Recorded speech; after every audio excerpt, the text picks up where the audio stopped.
We're going to take you through what is happening in the world of news and later on taking a look at what we have on people and politics. All right, so let's start where President William Ruto says that Kenya and Poland are committed to enhancing cooperation in trade, agriculture and environment. President Ruto spoke at State House in Nairobi when he hosted President Andrzej Duda of Poland, who is in the country for a two-day state visit. President William Ruto on Monday hosted Polish President Andrzej Duda in a historic visit aimed at strengthening relations between the two governments. President Duda was honored with a customary 21-gun salute. He later inspected the Guard of Honor. During their talks, the two leaders signed two frameworks of cooperation to enhance collaboration in agriculture and rural development and tax solidarity program. Cooperation in trade, investment, food security, climate change, technology and labor mobility will also be enhanced. I have informed my good brother, President Duda, of our capacities in green energy. I have informed him that 93% of our grid is green and we have huge potential. And Polish companies are invited to invest in their manufacturing capacities in Kenya using our green energy. We also discussed modern tax policy, closing gaps in the public finance sector, in the tax sector. That is why the memorandum was signed on cooperation on tax solidarity. In agriculture, President Ruto said Kenya is set to benefit in Poland's dam construction expertise. I urge President Duda to partner with us through public-private and government-to-government partnerships to explore the vast market in the agricultural sector, particularly in post-harvest value addition, aiming to conclusively address food security. Kenya is also set to benefit from more milk coolers. We already have 350 milk cooling plants around Kenya, courtesy of a program between our two countries. And I am looking forward to the speedy conclusion of the other 650 milk coolers. We're the biggest producers and exporters of, among others, powder milk. So having said that, we are able to share our vast expertise and experiences. We have those experiences spanning tens of years, dozens of years in terms of modern milk production. President Ruto called on Polish investors to exploit investment opportunities in Kenya, given its strategic geographical advantage. With Nairobi serving as the hub and gateway for their regional and continental investments, as a technology powerhouse, Kenya offers unrivaled opportunities. The two countries also agreed on labor mobility that will open ways for Kenya's highly skilled labor to work in the foreign country. We have abundant, highly skilled professional labor, and Poland is a labor deficit country, and therefore we can establish a win-win framework. We look forward to fast-tracking this. They later held an economic forum for investors where they agreed on, among others, building the capacity of Kenyan youth through a skills development deal involving 15 Kenyan technical, vocational, educational and training TVET institutions. We have increased our budget both for TVET and university education by an extra almost 50 billion from this year, because high quality labor, highly skilled professional labor is a critical component of that will drive industrialization and manufacturing. President Duda jetted into the country on Sunday for a two-day state visit en route to Rwanda and Tanzania.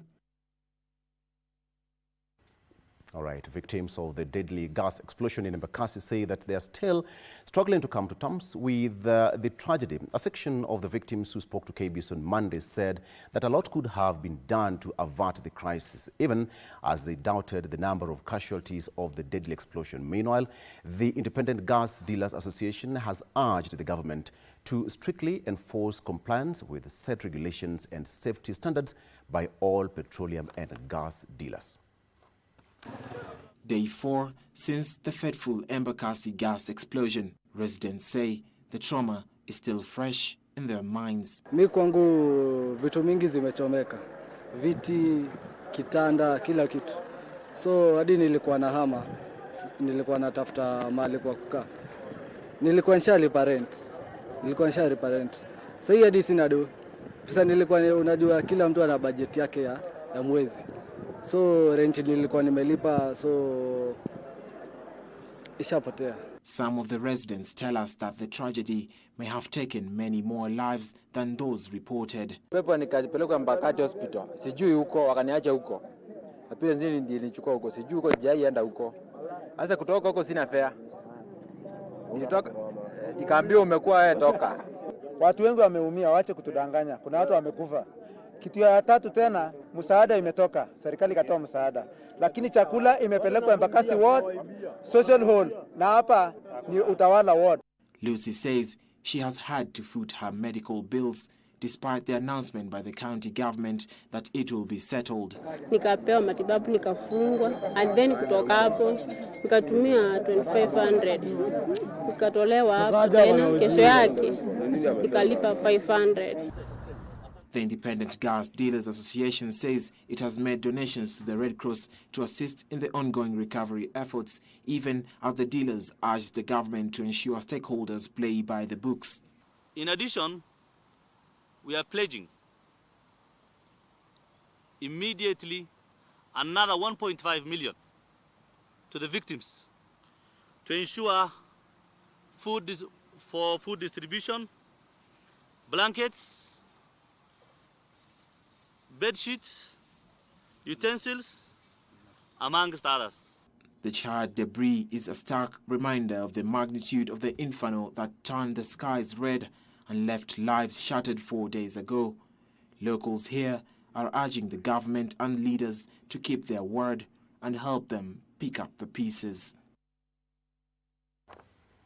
And on that note, we'll be having nominated Senator of Nairobi, that is Tabitha Mutinda, later on in the program to help us just to answer some questions as regards to that Embakasi gas explosion. Now, Femicide Count Kenya has recorded 14 femicide cases since January 2024 and 152 in 2023, the highest in the past 5 years.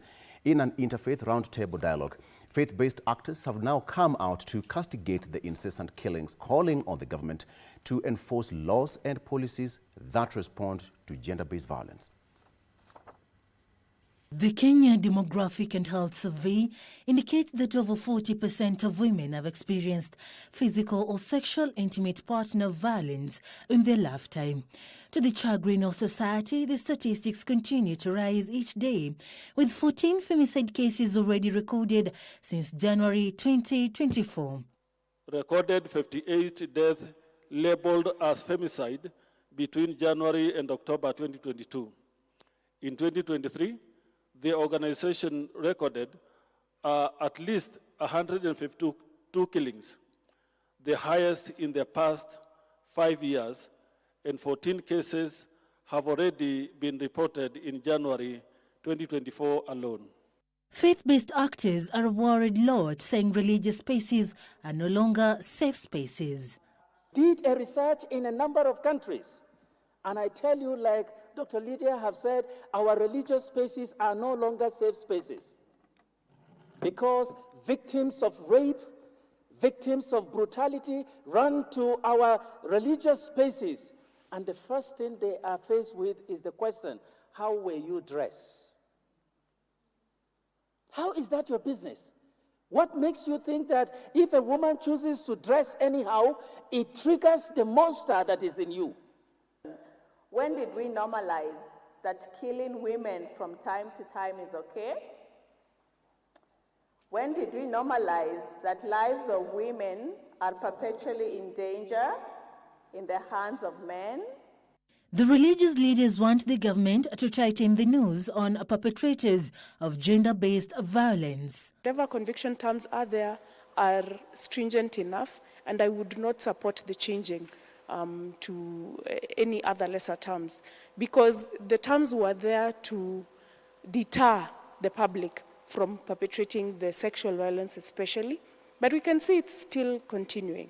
We call on the government of Kenya to ensure progress towards implementation of the Sexual Offences Act 2016, the National Policy on Prevention and Response to Gender-Based Violence 2014 outcomes. We also call upon the government that for the enforcement of all laws and policies that respond to gender-based violence. The group wants communities to sensitize girls and boys so that in their initiations they enhance peaceful coexistence. All right, now to health matters. Health Cabinet Secretary, that is Susan Nakumiche, says that the national government has lost 4.3 billion shillings under the Edu Afya, which is managed by the National Health Insurance Fund, during a public participation forum on the new amendment bills under the Special Health Insurance Fund in Makueni County. Nakumiche urged leaders to adopt the amendments, terming them a new dawn in the health health sector in the country.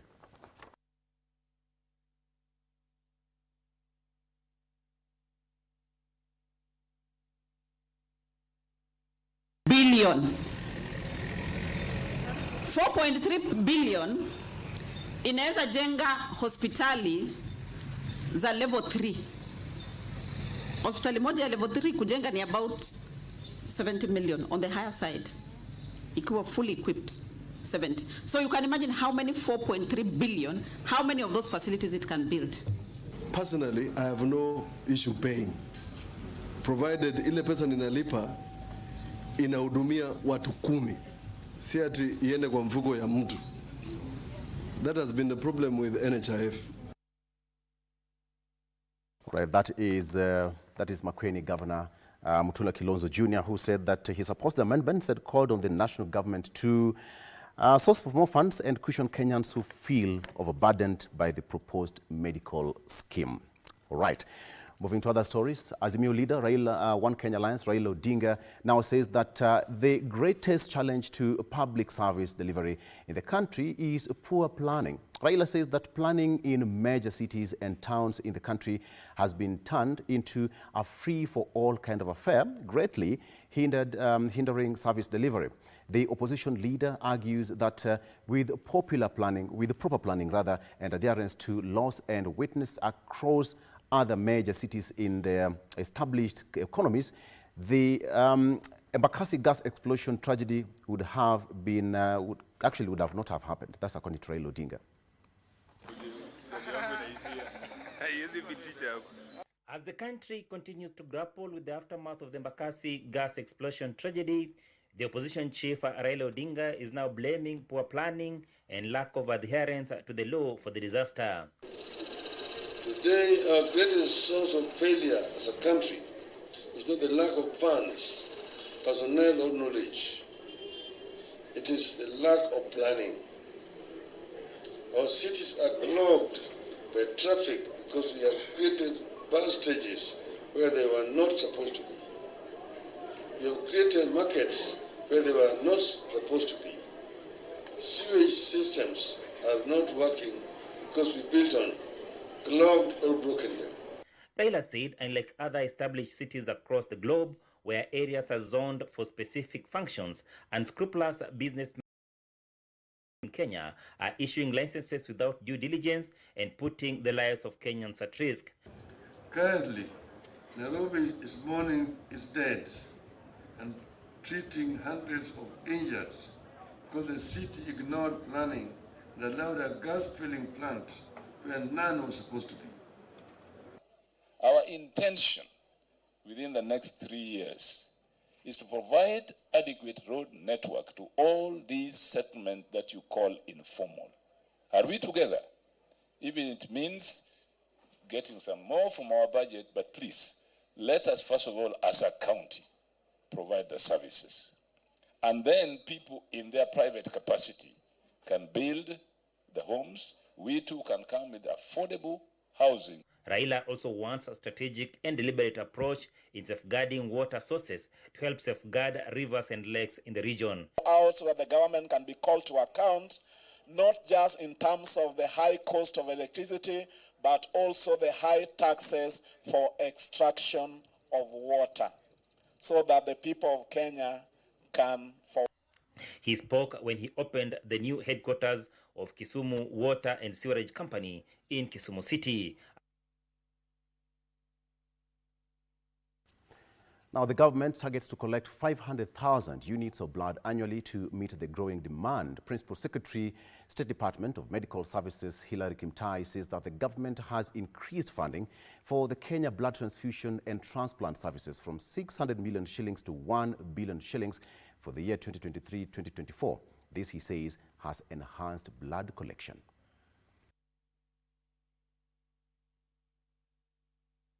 Kenya is doubling efforts to ensure its blood banks can sustain the growing demand. Coming out of a holiday season that saw hundreds of citizens lose their lives through various accidents, the government is optimistic that with the right investment, lives will be saved. You can see the tremendous improvement in donation of blood. We are targeting this year 500,000 pints of blood.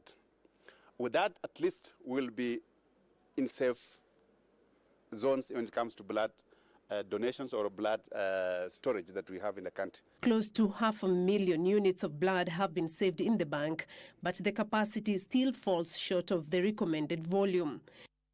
We've had accidents, we've had challenges, our mothers facing challenges, especially on delivery, where they need emergency blood donation.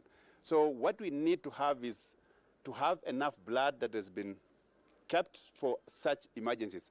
I want to assure the members of the public that we have enough storage facility. In fact, right now, our facility is being underutilized because the blood donation is less. The government recently digitized the donation and distribution process to cushion the blood drive against theft and impropriety. Those who are fearing that there's going to be say, sale of blood, I don't think that is now going to happen, because there will be regulations, there will be laws that will curb such kind of acts. And that's assurance that we are assuring the members of the public that they need not to worry, they need to come forward to donate blood so that we are all safe. Blood ambassadors, led by the Kenyan Blood Foundation patron, Charlene Ruto, is calling on Kenyans to voluntarily donate blood. Our rallying call to us as Kenyans, we still have a pending target of about 300,000 pints to meet before June. And we're asking all our Kenyans to come out in huge numbers so that we can donate blood for emergency situations, for our mothers, and for all Kenyans in general. We have done a good job as a ministry, as the KTTA, but we still have low levels of blood. We still need more, and everyone who can give blood should give blood. Let us come out and really donate blood and save our lives. There's nothing we can do in this country. You cannot have a duplicate blood. It has to come from us. On Monday, Principal Secretary of State Department of Medical Services, Hilary Kimtai, flagged off 150,000 blood bags and essential supplies to 6 regional blood centers and 43 blood satellites to the counties. Now, Chief Justice Martha Koome has called for collaboration between government agencies and stakeholders in a bid to resolve land disputes and weed out cases of land fraud in the county. Now, the Chief Justice spoke while commissioning a multi-sectoral group aimed at resolving land cases in Nairobi County, dubbed Nairobi Land Justice Working Group. Among the problems identified in the land acquisition that is in the subsector include double allocation and renewal of leases. Chief Justice Martha Koome on Monday unveiled a multi-sectoral team dubbed Nairobi Land Justice Working Group with the sole mandate of resolving land cases in Nairobi County. The team consists of judges from the Environment and Lands Court, representatives from the Directorate of Criminal Investigations, Ethics and Anti-Corruption Commission, the Attorney General's Office, and the clergy, among others. The move comes against the backdrop of myriad cases of land disputes, the reason being the Krima land ownership saga involving a 1,000-acre parcel of land in Njiro Embakasi East. I think we are moving in the right direction, and we are going to figure it out, and we are going to get it right. The Chief Justice called for collaboration between government agencies and stakeholders to weed out the deep-rooted vice and expedite delivery of justice on land cases. When it comes to land, I think we have to be firm and do what has to be done at all the agencies, Lands Office, DCI, and all the actors, as we have seen in the skit. We must do what we have to do. According to the Chief Justice, double allocation of land is the most notorious challenge. This land question is even more acute in Nairobi, with the myriad of problems that we have been told, which occur in the 4 zonal areas, and they span a wide range, including double allocation. Lands Cabinet Secretary Alice Wahome listed numerous cases of land fraud in Nairobi, warning the cartels that their days are numbered. Has seen these cases. The judges every day are dealing with 2-3 titles regarding one land. The truth is, there can only be one genuine title to that parcel. The CS, you must do what you have to do, what the law tells you to do. Do not worry that people will come to court because you have done your work. The multi-sectoral team will also be required to formulate guidelines to be implemented and recommend appropriate interventions. Earlier, the Chief Justice had presided over the swearing-in of Justice Fatuma Sichale as a representative of the Court of Appeal in the Judicial Service Commission after the term of Justice Mohamed Warsame ended. The commissioning of the Nairobi Land Justice Working Group now sets in motion for the attainment of the much-delayed justice to the victims of land fraud in Nairobi County. Giverson Mana at the Milimani Law Courts, Nairobi. All right. Now, listen to this. Kenya plans to increase production of smartphones to 1 million devices annually. Information, Communication and Digital Economy Cabinet Secretary Eliud Owalo says the local assembly plant has so far produced 194,000 units with a daily output of 4,500 units. He was speaking at regional preparatory meeting for the upcoming World Telecommunications Standardization Assembly that is slated for October this year in New Delhi, India. Kenya unveiled its first smartphone assembly plant in Nairobi last year to produce low-cost 4G-enabled devices priced at $50.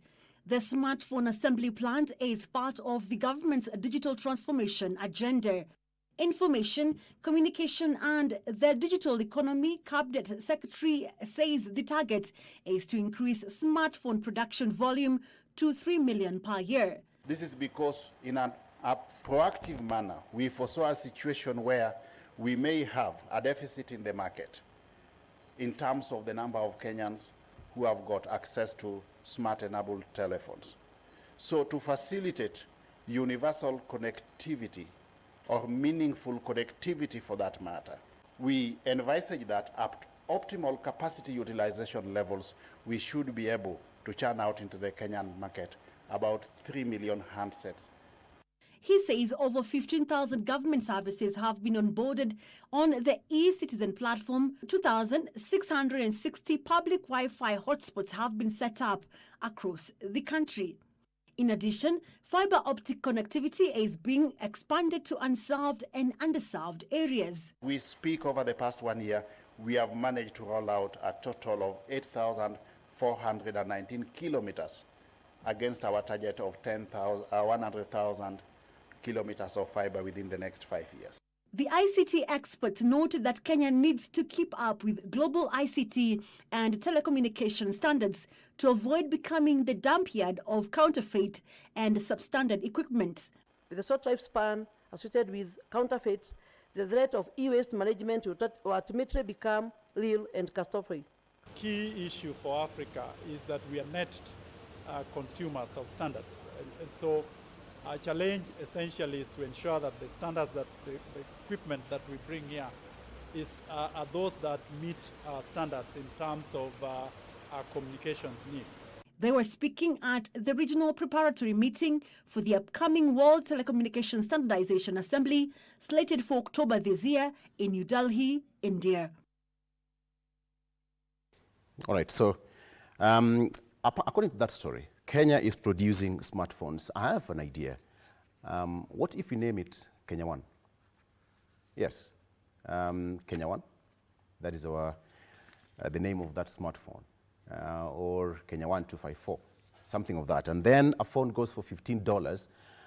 We're just doing a mathematics here in studio. It comes to around 2,430. We give it a round figure of 2,500. So is it affordable? Right, go ahead and get a copy, get a piece of your smartphone made in Kenya.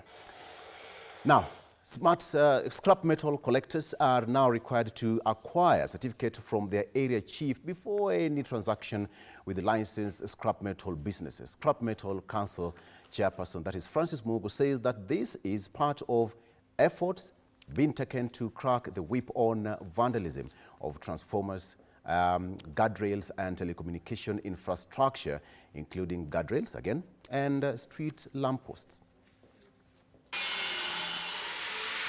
Scrap metal trade in Kenya employs over 2.4 million Kenyans, as hundreds of others benefit indirectly.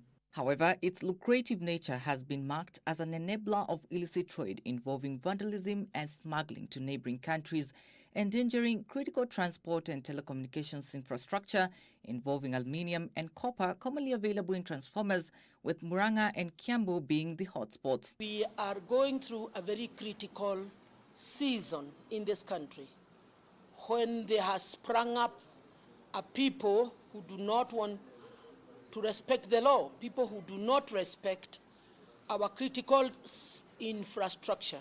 Vandalism in Murang'a has been on the rise, and particularly on that road of Murang'a, the highway, the Marura road that is currently ongoing. So we agreed with them and we gave them a month, that within that 1 month, if they are not going to make sure that vandalism goes down, if they are not going to buy anything that has been gotten from vandalism, we are going to introduce a moratorium in Murang'a. The Scrap Metal Council chairperson says the available regulations seem to be doing little to regulate the vandalism of key infrastructure. That even the chiefs themselves can visit the yards.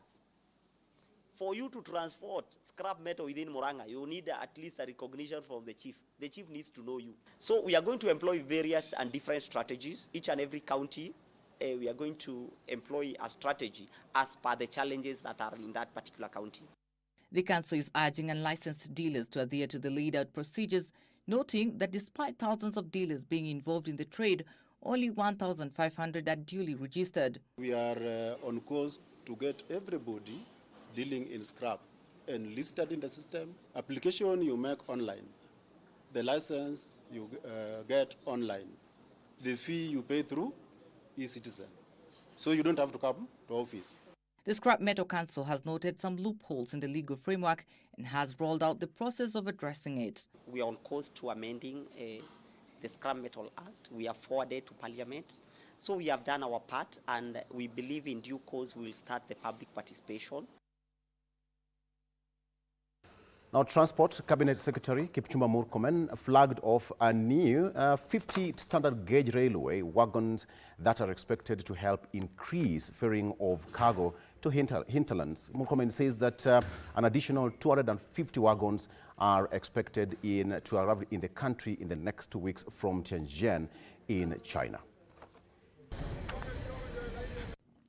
The new 50 wagons, which arrived in January 2024, have been duly inspected by Kenya Railways engineers and certified for movement. Transport Cabinet Secretary officially was at the Port Raids Freight Station in Mombasa for flagging off the wagons. The additional coaches are expected to support the high demand for SGR passenger services that saw an increased frequency with an addition of a night train service and a stop in Voi. Each of the new wagons has a capacity of at least 70 tons, enabling movement of heavy containerized cargo. Noting that 250 more wagons are expected this month, Murkomen said ferrying cargo via rail helps reduce damage of roads. Transport is a key enabler of the aspiration set out in our country's long-term development blueprint, Vision 2030. My ministry therefore will ensure we have the requisite human capital, operational assets and information systems that are geared towards achieving this very important goal. Will be also another game changer that we'll also be introducing the reefer wagons. So we will also be able to help our farmers who are doing export of flowers and fresh produce. That from Nairobi now to Mombasa, it will only about 5 to 6 hours. Plans are also underway to ship in 20 Madaraka Express coaches, comprising 4 business class coaches, 3 first class coaches and 12 economy coaches and 1 power car. What we have been doing is to increase our numbers in terms of the wagons, in terms of the coaches for passengers. We are also planning to increase the number of locomotives. 6 of them will have provisions for persons with disabilities. Murkomen says the volume of cargo transported via SGR increased by 7% from 6.09 million tons in 2022 to 6.53 million in 2023. Madaraka Express passengers increased by 12% from 2.39 million in 2022 to 2.73 million in 2023.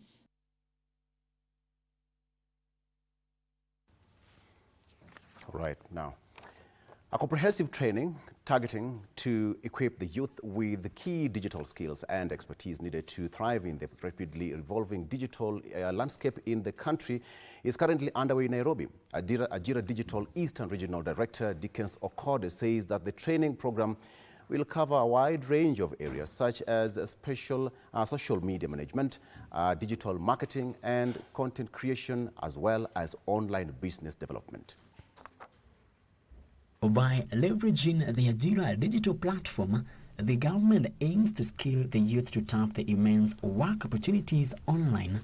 The strategic move is expected to not only enhance employment prospects for the youth, but also contribute to the growth of innovation. We upskill the youth for online work readiness and also mentor them after they have been trained. We train, we mentor, and also we onboard them onto the online work platforms where they get these jobs. Jobless youth were asked to enroll under the Ajira digital platform to benefit from the digital literacy program. Kenya nezambia mavijana huku nje ni kwamba hizi ICT apps ambazo our able president anataka kujenga, or rather ameanza kuinitiate ianze kujengwa.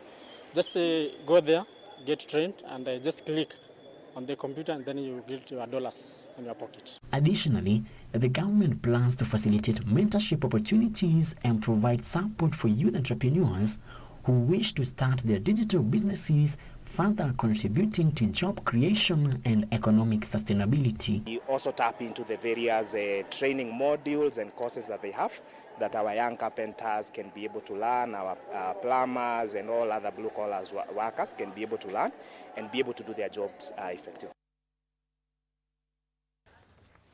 All right, to some sports now. National boxing team, that is his squad head coach Musa Benjamin, is optimistic that the Kenya team will register good results in the forthcoming All-Africa Games set for Ghana in March. The tactician said that the good run will take the All-Africa Games will place Kenya in a better place and improve their hopes of participating in this year's Olympics set for Paris, France later this year. The team will also take part in 2 Olympic qualifiers, with the first set to be held in Barso Asioso, that is in Italy, from 29th of February to 12th of March, while the second qualifier will be held from 23rd of May to 3rd of June in Bangkok, Thailand. Last weekend, the Boxing Federation of Kenya organized the Novices Championship, where Nairobi County were the overall winners with 24 points as Prisons Boxing Club and Kisumu County took the second and third places respectively.